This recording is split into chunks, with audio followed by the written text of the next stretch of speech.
सालों पहले गुमथा गांव में रहने वाला एक किसान काफी दुखी था। वो अपनी जीवन की छोटी छोटी परेशानियों को लेकर उदास रहता था और अपने दुख के बारे में लोगों को बताता फिरता था। एक दिन उसे किसी ने सलाह दी कि तुम गौतम बुद्ध के पास चले जाओ, वे तुम्हारी समस्याओं का कोई न कोई हल जरूर निकल देंगे। बुद्ध के पास पहुंचा उस व्यक्ति की बात सुनते ही दूसरे दिन वो किसान सीधे और मैं अपनी जीविका चलाने के लिए खेतीबाड़ी करता हूँ, लेकिन कई बार वर्षा न होने से फसल सूखे की भेंट चढ़ जाती है। किसान ने आगे कहा कि मैं एक विवाहित पुरुष हूँ, मेरी पत्नी मेरा ख्याल रखती है और मैं उससे बहुत प्रेम करता हूँ, लेकिन कभी कभी वह मुझे परेशान करती है, जिससे मुझे लगता है कि मैं उससे अब ऊब चुका हूँ और वह मेरे जीवन में ना होती तो कितना अच्छा होता। भगवान बुद्ध उस किसान की बातों को ध्यानपूर्वक सुनते रहे। किसान ने आगे बताया कि मेरे बच्चे भी हैं और वे बहुत अच्छे हैं, लेकिन कभी कभी जब वह मेरा कहना नहीं मानते तो उस समय मुझे क्रोध आता है और सोचने लग जाता हूँ कि जैसे यह मेरे बच्चे हो ही ना। किसान लगातार अपने दुखों को बुद्ध से बताता गया, लेकिन महात्मा बुद्ध ने बीच में एक शब्द भी नहीं बोला। अंत में जब किसान के पास कोई समस्या नहीं रही तो वह चुप हो गया और मन हल्का करके बुद्ध के जवाब की प्रतीक्षा करने लगा। लेकिन महात्मा बुद्धा चुपचाप रहे और किसान अब बस उनके जवाब का इंतजार करता रहा। अंत में जब किसान का सब्र फूटा तो ऊंची आवाज में उसने भगवान बुद्ध से कहा, क्या आप मेरी समस्याओं का समाधान नहीं करेंगे? मैं तुम्हारी किसी भी प्रकार की कोई सहायता नहीं कर सकता, बुद्ध ने उत्तर दिया। किसान को यह सुनकर तो कुछ देर खुद के कानों पर यकीन नहीं हुआ। ये आप क्या कह रहे हैं? लोगों ने कहा कि आप सभी के दुखों का समाधान करते हैं, तो क्या आप मेरे दुखों का निवारण नहीं करेंगे?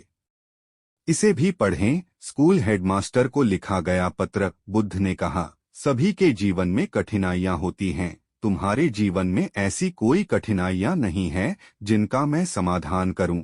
यह कठिनाइयां तो सभी के जीवन में आती हैं, यह तो विधि का विधान है। कभी मनुष्य सुखी होता है तो कभी दुखी, कभी उसे पराये अपने लगते हैं तो कभी वह अपनों को पराया समझने लग जाता है। यह जीवन चक्र है जिससे कोई नहीं निकल सकता। सिर्फ तुम्हारा ही नहीं, सभी लोगों का जीवन समस्याओं से ग्रसित है, जिस कारण में इन समस्याओं का समाधान नहीं कर सकता।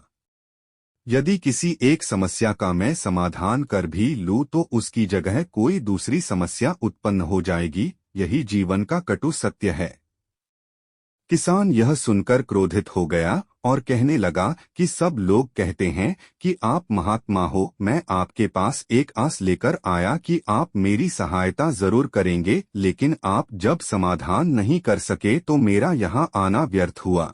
इसका अर्थ यह है कि लोग झूठ बोलते हैं, मुझे आपके पास आना ही नहीं चाहिए था।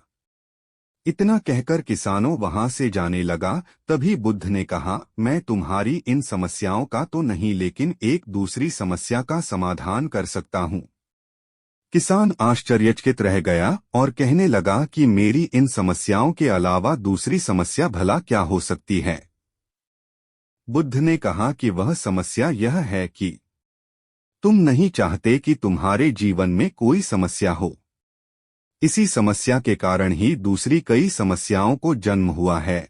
तुम इस बात को स्वीकार कर लो कि सिर्फ मेरा ही नहीं अपितु संसार में सभी का जीवन दुखों से भरा पड़ा है। तुम अपने आसपास तो देखो, क्या वह लोग तुमसे कम दुखी हैं?